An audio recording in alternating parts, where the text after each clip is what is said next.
served as president of the Pharmacy Council of Thailand and chair of the government pharmaceutical organization board. Internationally, he was elected chairperson of the FAO and WHO Codex Alimentarius Commission for 2 consecutive terms and has served as a consultant to both WHO and FAO. Following his public health career, he served for 9 years as a commissioner of Thailand's National Anti-Corruption Commission. His current interests include pharmaceutical policy, regulatory science, access to medicines, universal health coverage, and strengthening the role of pharmacists in improving health systems worldwide.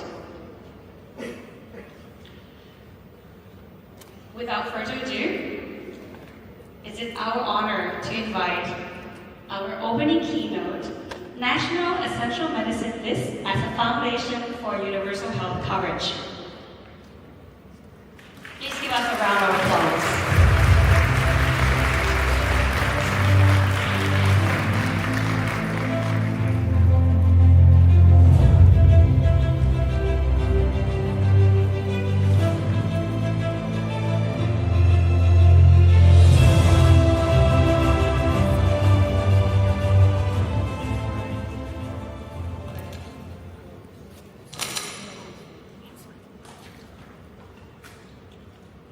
Distinguished President of the International Pharmaceutical Students Federations, or IPSF, Honorable Representative of World Health Assembly, World Health Organization, IPSF Executive Committee, faculty members, dear pharmacy students and future pharmacists from around the world. Ladies and gentlemen, good morning.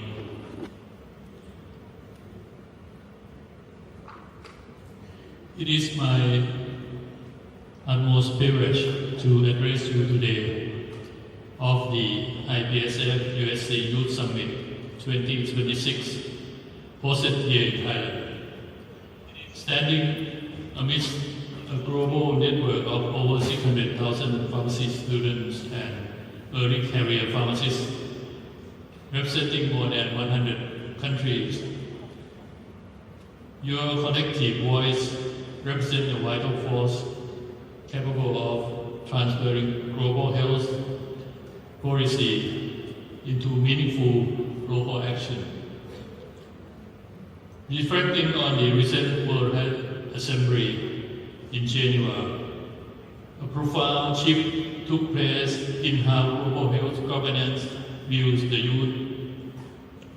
Through the official endorsement of civil society engagement and the WHO Youth Council, the global community delivered a clear and powerful mandate, and I quote, "Young healthcare professionals must no longer be mere passive recipients of education, but active contributors and co-designers in shaping health policy and service delivery." Unquote. This is not just encouraging rhetoric. It is an urgent necessity born out of real-world global crisis.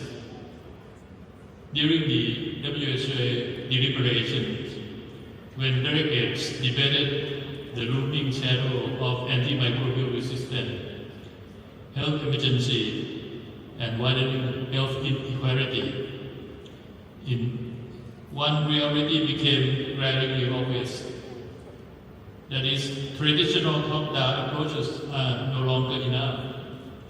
We need fresh perspectives, digital agility, and the unwavering energy of the next generation. When youth leaders stood at the podium in Geneva, advocating for equitable access and sustainable health systems, they prove that young pharmacists are already stepping up as formidable policy advocates and frontline champions.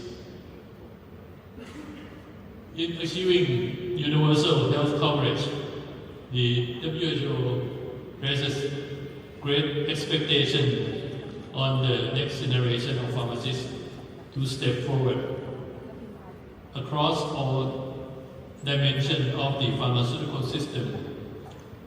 Most importantly, this includes first, improving equitable access to quality assured medicines by eliminating financial barriers and expanding public health service coverage so no patient is left behind. Secondly, promoting rational use of medicine to safeguarding patient safety, preventing polypharmacy, and eliminating unnecessary medication use. And thirdly, leading antimicrobial stewardship to taking the front line in tackling AMR, a silent pandemic, claiming millions of lives and threatening the very foundation of USC worldwide. And fourth, driving interprofessional collaboration by moving beyond traditional silos to integrate clinical expertise seamlessly alongside physicians, nurses, and multidisciplinary care teams.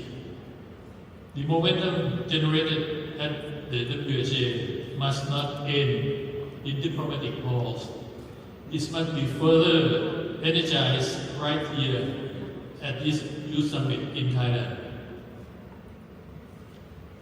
Allow me to share the evolution of Thailand pharmaceutical system through the development of and implementation of rational drug policy. Adequate, equitable, and affordable access to quality essential medicines is a fundamental prerequisite for an effective, fair health system and a basic human right. Aligned with national health policy frameworks and the Sustainable Development Goal or SDG, specifically Goal number 3, regarding universal health coverage and sustainable access to essential medicines. Thailand has traversed a 4-decade journey in national pharmaceutical development since establishing its first national drug policy in 1981. Our national drug policy serves as an essential policy instrument that defines the nation's direction, shape operational frameworks, set target goals, and formulate strategy driven by population health needs. Its ultimate goal is to ensure universal access to quality, safe, and effective essential medicines while fostering rational drug use. This foundational work culminated in Thailand's successful implementation of its Universal Health Coverage Scheme in 2002.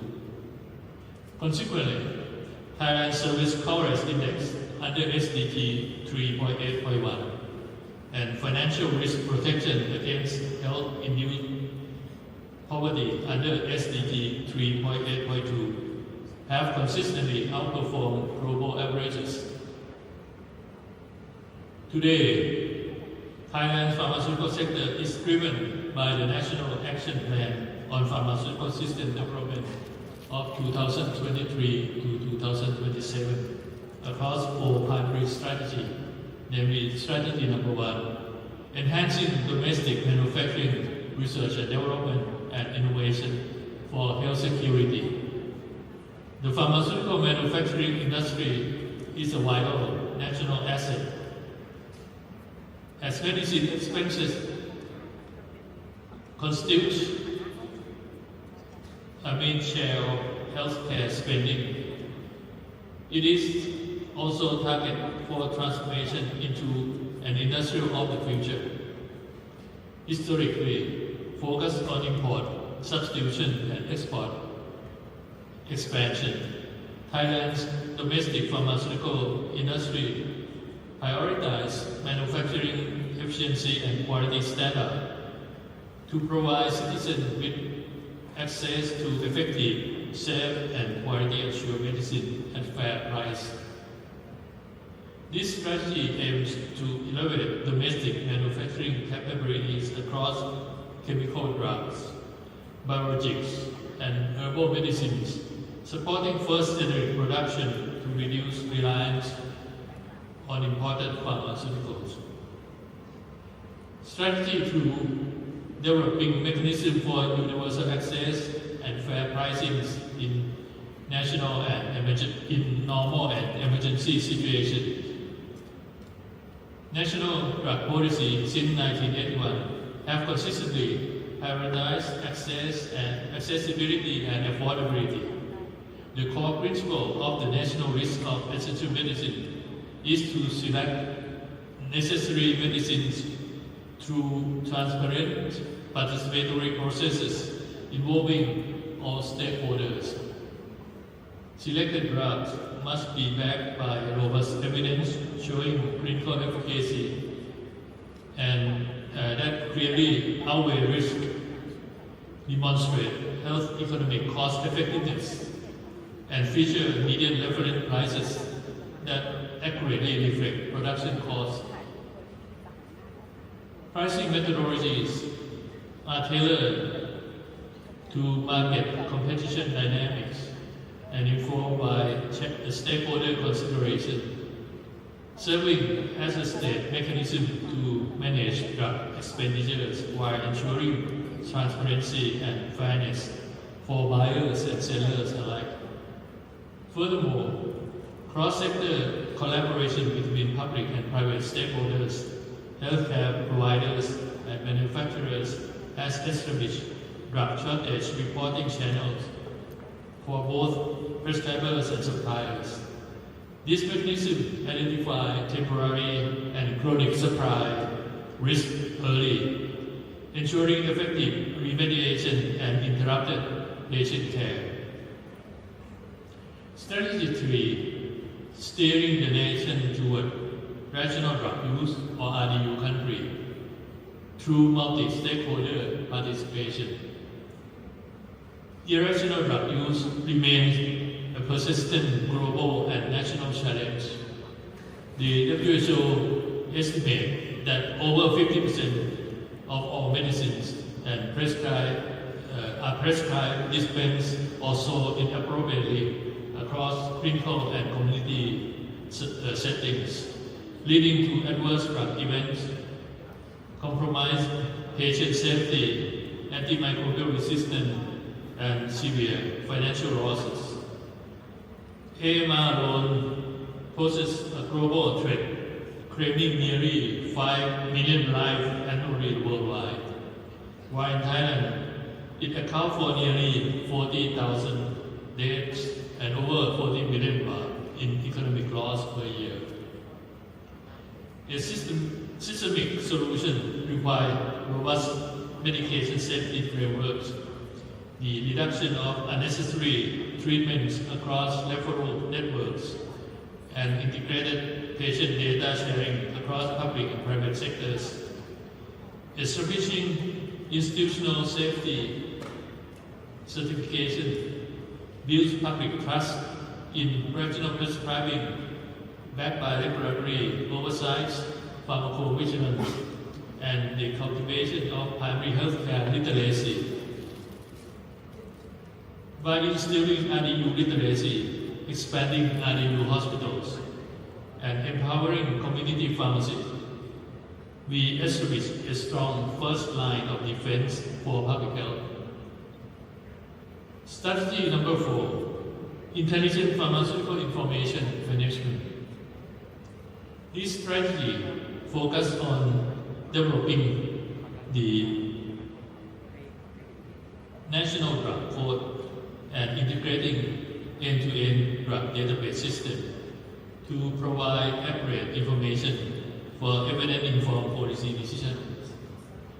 Building a standardized national database ensures real-world data utilization to transform service delivery and drive strategic operation forward. The cornerstone sustaining Thailand's USC is the systematic integration of the national list of essential medicines into public health benefit packages. Modern essential drug committees must evaluate emerging therapy proactively, ensuring timely access before treatment becomes obsolete. Today, our policy focuses on system sustainability, leveraging digital health, promoting utilization of domestic active pharmaceutical ingredients and herbal raw materials, reducing import dependency, and positioning Thailand as a global model for national drug use. Let me now move on to discuss about emerging challenges and persisting policy gaps encountered in the current development of essential medicine policy. While the concept of essential medicines has transformed global health over the past 4 decades, today's landscape is growing exponentially more complex. We face unprecedented challenges that do not exist when the WHO framework has first introduced. These are, for example, one, the dawn of high-cost innovations, the rapid emergence of biologics, gene therapies, and advanced therapy medicinal products offer groundbreaking cures, yet their astronomical costs place immense fiscal strain on national health budgets, threatening to widen global health disparities. Number 2, demographic shift and aging society. Globally, the population over 60 will rise by 45% by 2030. Thailand has officially entered an age society with 12.1 million elderly citizens, making up 18.3% of our population, and will transition into a super age society by 2031. Declining birth rates and longer life expectancy bring escalating dependency ratios, soaring healthcare expenditures, and an urgent demand for complex chronic disease management. Number 3, health emergency and pandemic preparedness. The threat of future pandemics has not vanished. It has simply transformed. The painful lesson of recent history taught us a bitter truth. When a global crisis hits, international markets break down, supply chain fracture overnight, and API bottleneck choke production. A national drug shortage quickly become an existential threat to public survival. Number 4, environmental sustainability and earth renewal. The transition toward circular economies and green accountability is now an imperative. From eco-friendly API synthesis to sustainable pharmaceutical packaging, environmental footprints must be factored into modern healthcare operation. 5, the digital revolution and the infodemic. Social platforms from YouTube and Facebook to TikTok and Line have become primary health information channels. While these enable healthcare professionals to disseminate evidence-based knowledge, it also exposes the public to rampant health misinformation and privacy risks, if not governed with strict ethical standards. The list is go on and on. Furthermore, Strengthening our research and development ecosystem is vital for industrial growth, requiring strong synergies across all sectors, be it academia, industry, professional networks, etc. Yet, no discussion on essential medicine is complete without addressing the crucial balance between innovation and equitable access. While patent protection incentivizes breakthroughs for emerging diseases, it must never become a barrier that delays affordable generic medicines in developing nations.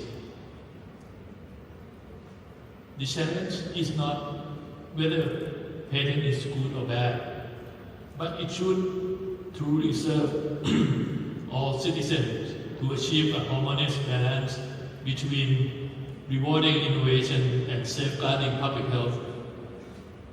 As enshrined in the WTO TRIPS Agreement and the Doha Declaration, intellectual property rules must always serve humanity by supporting access to medicine for all.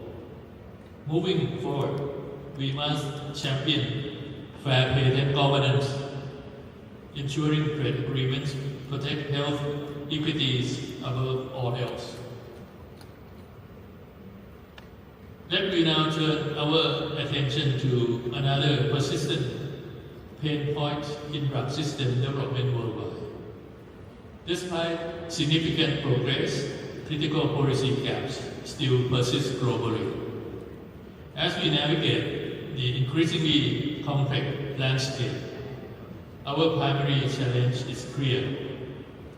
We must bridge the growing divide between rapid scientific advancement and the actual equitable patient access. To build a truly resilient system, we must urgently close these persistent structural gaps, such as number one, essential medicine selection is still treated in isolation. Too often, selection is approached as a standalone technical exercise rather than a core strategic driver of national health planning. Number two, fragmentation across the access value chain. This connection persists between regulatory approval, health technology assessment, reimbursement, and procurement, creating severe administrative delays in patient access to drug. And three, underutilization of pharmacists' full potential. Despite being the most accessible medication expert, pharmacists in many systems remain confined to traditional dispensing rather than fully integrated into clinical care teams, policy design, and health governance, etc., etc.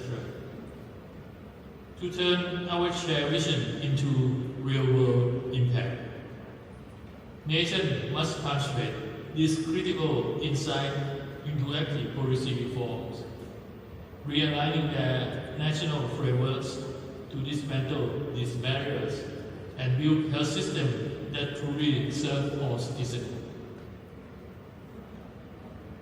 This brings me to my final message today. To all pharmacy students and early career professionals here today, you stand at a pivotal crossroads in healthcare history. You are entering this noble profession at a time when national pharmaceutical policies worldwide are being radically reshaped by overwhelming global megatrends, from artificial intelligence, big data, and advanced biotechnology, to shifting geopolitics, climate change, and evolving disease burdens. You are not merely stepping into an established system to fulfill traditional dispensing roles. You are stepping into a dynamic era where your fresh perspectives, digital forensic, and leadership will directly shape how health systems evolve. To lead this transformation, the future pharmacist must master a new set of core competency and ethics. It requires bringing clinical expertise with health economics and health technology assessment mindset to ensure that healthcare innovation translates into affordable and equitable access rather than fiscal insolvency. It demands digital health literacy, leveraging real-world data and smart health systems to optimize patient outcome. Most importantly, it calls for policy advocacy and courageous leadership. The national frameworks, drug security strategies, and policy reform we discussed today will be inherited, executed, and refined by your generation. As national essential medicine policy adapt to rapid innovation, it is your passion, adaptability, and unwavering commitment to health equity that must bridge the gap between emerging global trends and the patients who need them most on the ground. Designing equitable and sustainable health system is impossible without the active leadership of pharmacists across every component of the pharmaceutical value chain. I sincerely hope that the ideas, cross-border perspectives, and discussion generated at this IPSF USC Youth Summit 2026 in Thailand will culminate in actionable policy recommendations. Together, let us advocate for a health system where every individual, anywhere in the world, can access life-saving essential medicines and healthcare innovations equitably, safely, and without delay. Thank you very much.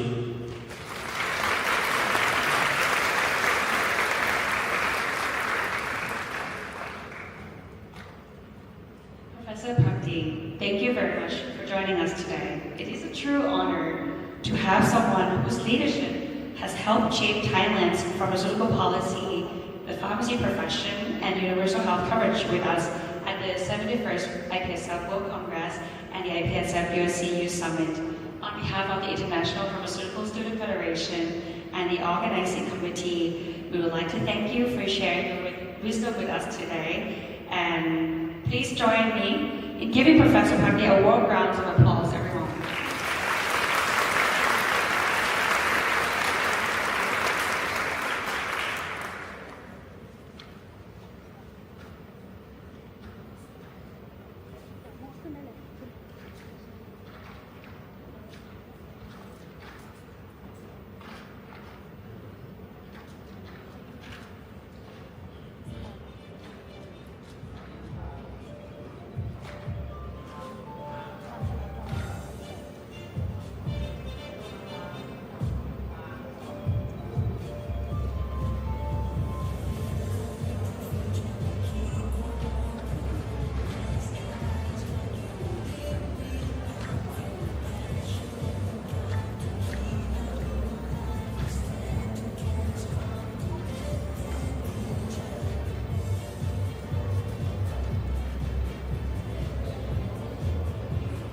Ladies and gentlemen, please everyone stand up and then we will take a photo together to keep this warm moment for this year for the 71st IPSF 2026 World Congress together.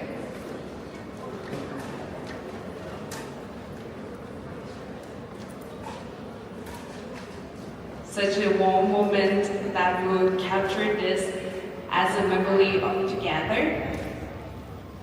Okay, 1, 2, 3.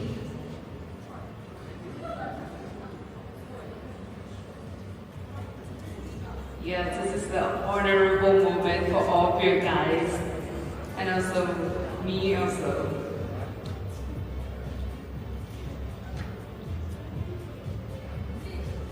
Another picture, 1, 2, 3.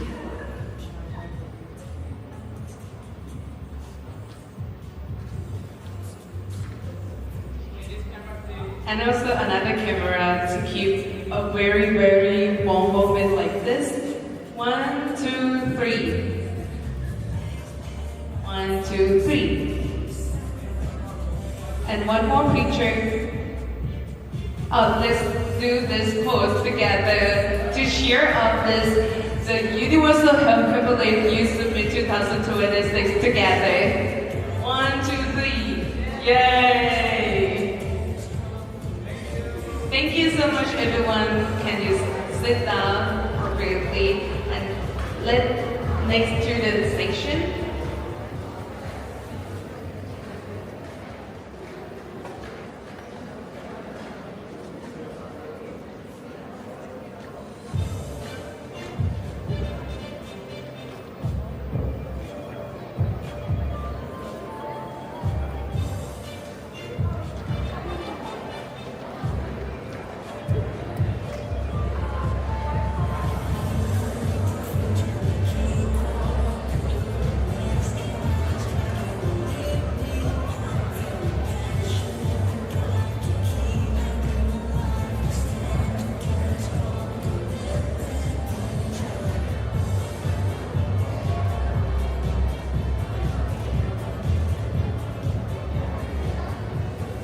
Without further ado, we have our next speaker, who is also part of our organization today.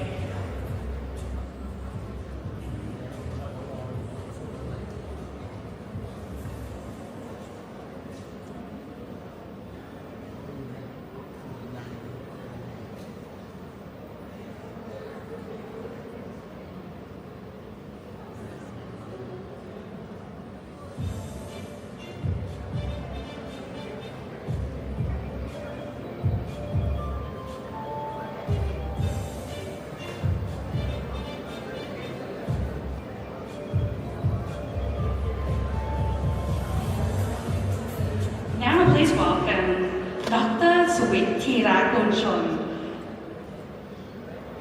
the VP Pharmacy Council, President of Pharmaceutical Association of Thailand, and the Royal Patronage to the floor. Thank you so very much.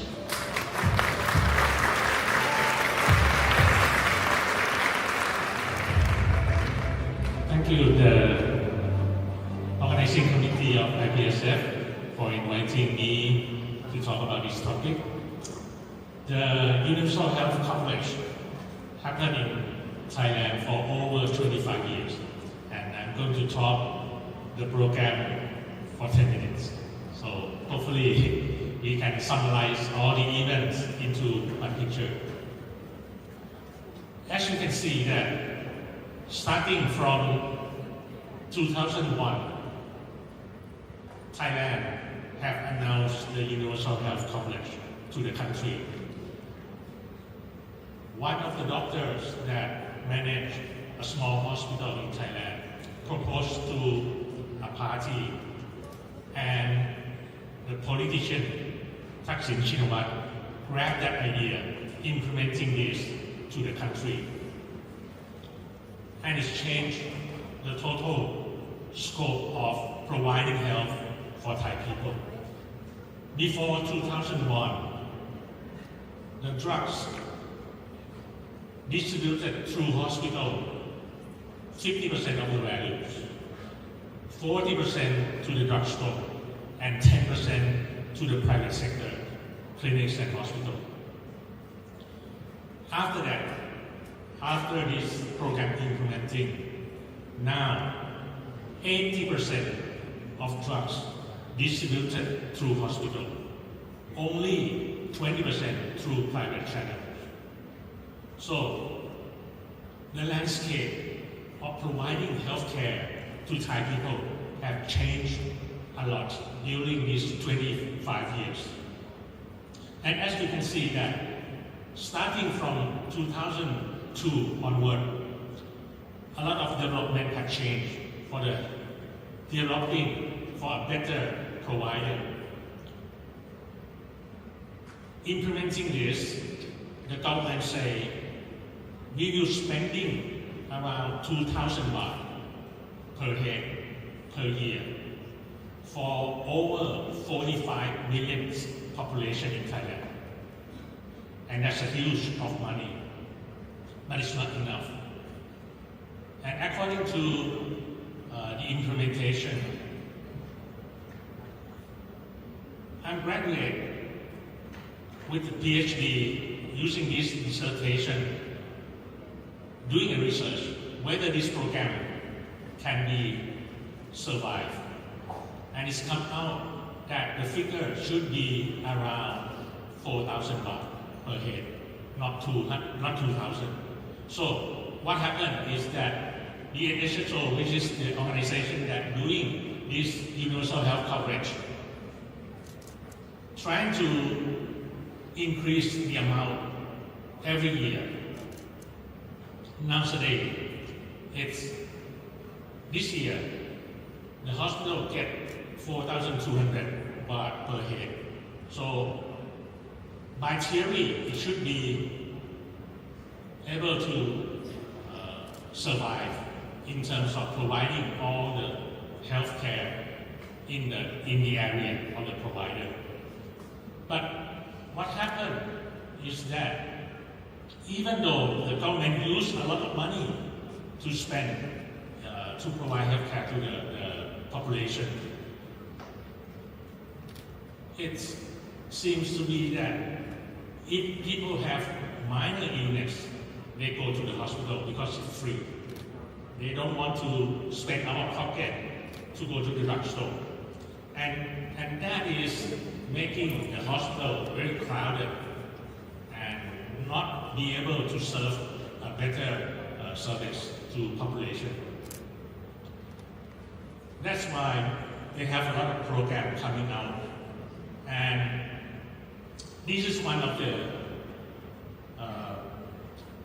area that we're talking about, that the three major schemes in Thailand.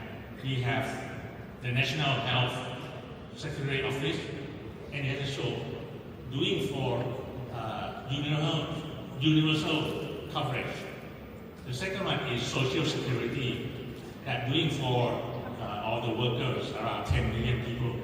And the CSNDS, doing for the civil servant, cover around 6 million people. So all the Thai people have covered by these three major schemes. The NHSO trying to manage and trying to combine all this during 10 years ago. But however, this still is going on and cannot be merged into one quality system for Thailand. In 2021 onward, after the post-COVID era, what happened is that it keeps changing. We want to push people out of the hospital as many as possible and trying to have their self-care. Drugstore can be a picture of being one of the health centers that can provide health to the population. And this comes into the picture that the Pharmacy Council have proposed to use the drugstore as a model. And of course, after the COVID, the drugstore have a lot of picture that we can help financing and as well as help deliver the service for the government.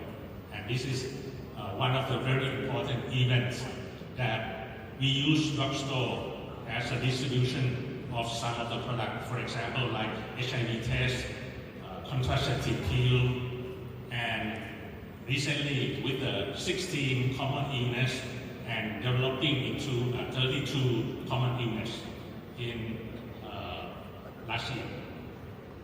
So, to be able to help the government to be sustainable with the healthcare system, I believe that the next step for the NHO or for the government is to mobilize and utilize more on the drugstore.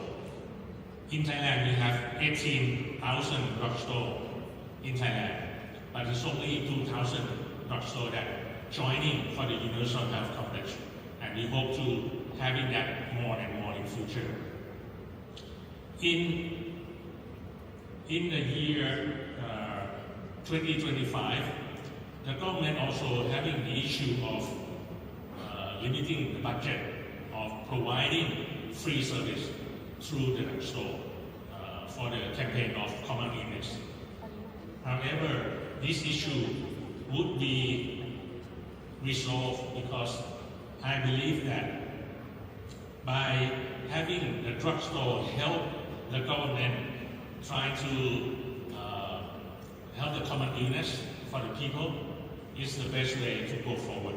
And I encourage you in your country, if you cannot utilize pharmacists to that picture, please do so, because pharmacists can be the main provider to the population and help the total system to be able to run it properly and sustainable in future.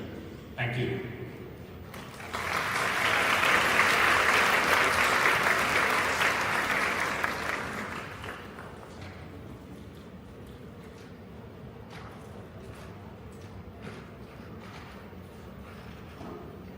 Thank you so much, Dr. Sun, for your intervention. Now we have a gift for you, and also the guest of honor we'll be giving you is the chairperson of the IPSF World Congress 71st, Mr. Kitaphan Manasingh.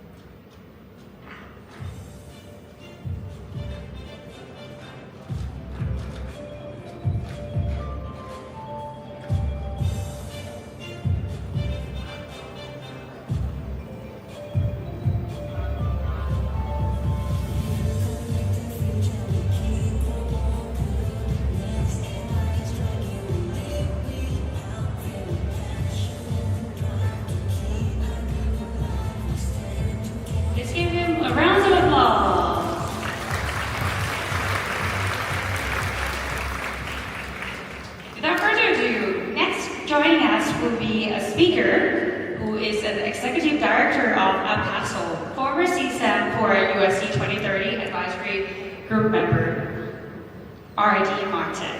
R.D. is the executive director of IPSF, a regional network of health, rights, and social justice organizations that work to advance the rights of vulnerable and marginalized communities. She's the founding member of IPSF. It's a programmatic and fiscal host of the Activist Coalition on TB Asia Pacific, ACT AP. IPSF is also the host of the People's Vaccine Alliance, PVA, and implementer in Asia of the Community Engagement and Pandemic Preparedness and Responses. IPSF has a network partnership based in countries across the Asia Pacific region. They have established social media and other communication platforms which they use to reach out to various stakeholders in the region, primarily of which are health NGOs and community networks. IPSF is based here in Bangkok, and I would like now for us to welcome R.D. on the floor.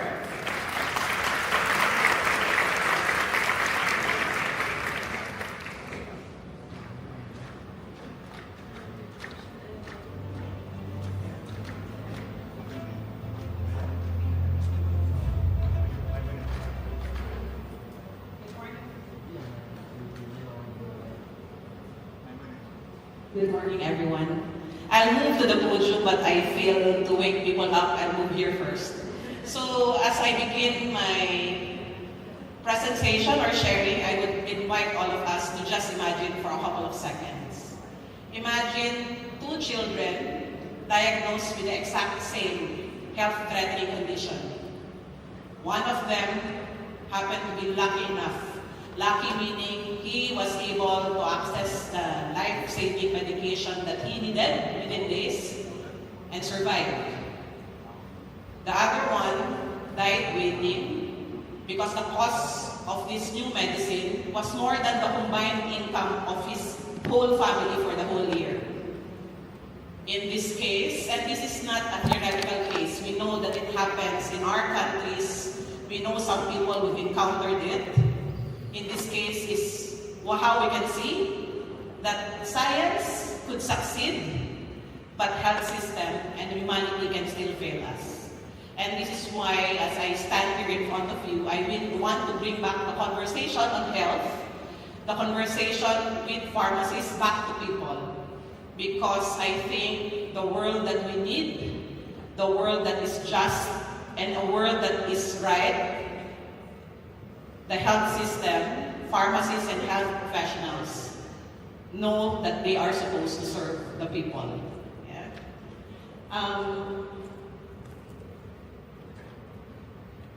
When innovation saves lives, but access determines who lives.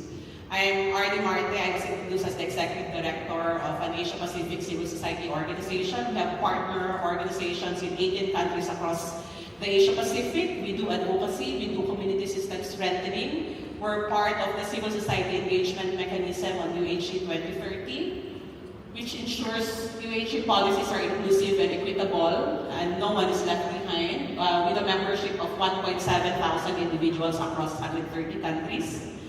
And CSEM is the engagement mechanism in this global movement called UHC 2030, which is a global multi-stakeholder platform for accelerating sustainable progress towards UHC, which is hosted by WHO, the World Bank, and OECD. So before I go into some of the more social aspects of what I wanted to share, let's go first so that everybody is along on the same page. Just in terms of the technical definition of UHC, Universal Health Coverage, so that we are all on the same page. So UHC is making sure that all people, all is what makes UHC universal, regardless of income, regardless of nationality, regardless of migrant status, regardless of any other status, have access to the full range of quality health services they need. And full, it doesn't just mean medicine, it includes the promotion of health, prevention, treatment, rehabilitation, and palliative care, when and where they need them without financial hardship. So, like access to health, access to medicine, diagnostics, medical technology shouldn't cost any family, any person to go bankrupt. It is assumed as a right. And there are dimensions, and apologies for those who know this so well, in terms of what is being covered in UHC. It includes who is being covered, population, who is covered in the scheme, who is left behind, what services are covered and which are not, and how much is the coverage, and what is the quality of the services that are covered.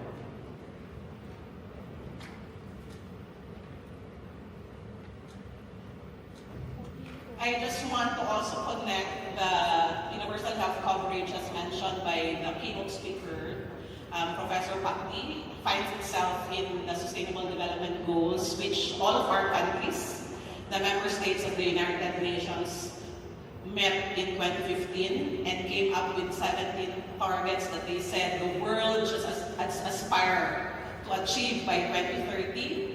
One of the targets was on health. And health was also an issue that was identified and acknowledged as cutting across all of the Sustainable Development Goals.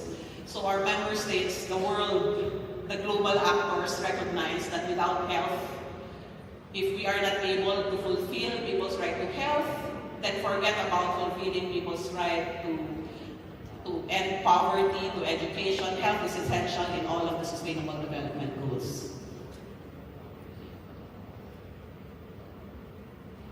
But beyond the technical and the formal definition of universal health coverage, I think it's important as students of pharmacy and as human beings to know that there is like an ideal definition of universal health coverage, but what happens on the ground is another thing. And unfortunately, the world that we live in is not an equal playing field. We may face, so UHC, the symbolism is always the umbrella, because the umbrella is supposed to cover people, communities under the mechanism of UHC to cover them from financial catastrophe caused by health conditions. The tattered umbrella is just a reminder that, yeah, we are all human.